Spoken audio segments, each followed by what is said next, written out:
আজকে বর্তমান অবস্থা এমনই হয়েছে যে আমরা শুধু এটা না, হাজারো হাজারো এরকম ভিডিও আমরা দেখতে পাই, আমাদের চোখের সামনে আসে। অনেক মানুষ এরকম আছে যারা তার বাবা মাকে বৃদ্ধা অবস্থায় পেয়ে তাদের সাথে সদ্ব্যবহার করে না। এর কারণ কিন্তু আমরা অনেকগুলো পাই। তার মধ্যে মেন কারণ যেটা আমরা লক্ষ্য করতে পারি সেটা হচ্ছে আমরা যখন আমাদের সন্তানদেরকে পাই তখন তাদেরকে আমরা আসল শিক্ষায় শিক্ষিত করি না, এবং আমরা এমন শিক্ষায় শিক্ষিত করি যেই শিক্ষার মান শুধুমাত্র দুনিয়াতেই এবং শুধুমাত্র চাকরি এবং সার্টিফিকেটের মধ্যে আবদ্ধ থাকে। তাদের শিক্ষা সঠিক শিক্ষার সাথে সামঞ্জস্য হয় না। আমরা যদি তাদেরকে ইসলামের শিক্ষায় শিক্ষা দিতাম, আমরা যদি তাদের বাবা মার হকগুলো জানাতাম, আমরা যদি তাদেরকে বাবা মার সাথে কী ব্যবহার করতে হয় সেগুলো জানাতাম, তাহলে তারা এই কাজগুলো করতো না।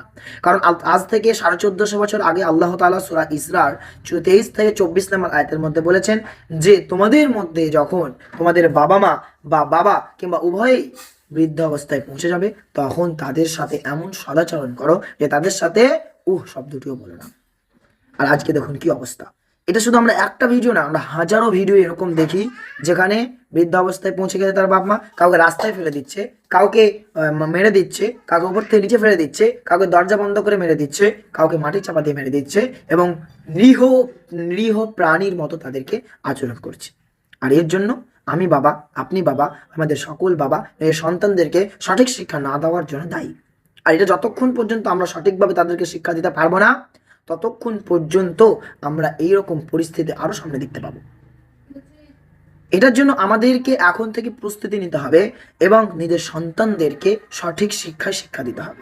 আমরা সেই শিক্ষাকে শিক্ষা বলবো না যে শিক্ষা বাবা মাকে সদ্য ব্যবহার করা শেখায় না।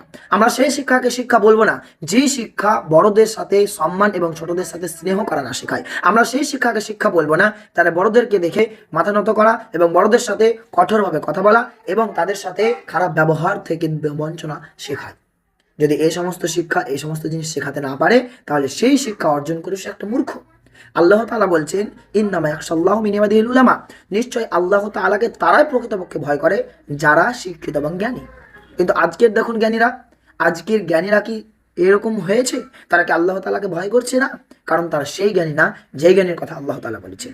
আল্লাহ তাআলা যেই জ্ঞান অর্জন করতে বলেছেন সেই জ্ঞান আমরা অর্জন করছি না। আল্লাহ তাআলা প্রথমেই বলেছেন ইকরা বিসমি রাব্বিকাল্লাযী খালাক, আপনি পাঠ করুন আপনার পালনকর্তার নামে। প্রথমে কিন্তু আপনি পাঠ করুন বা শিক্ষা অর্জন করুন, মানে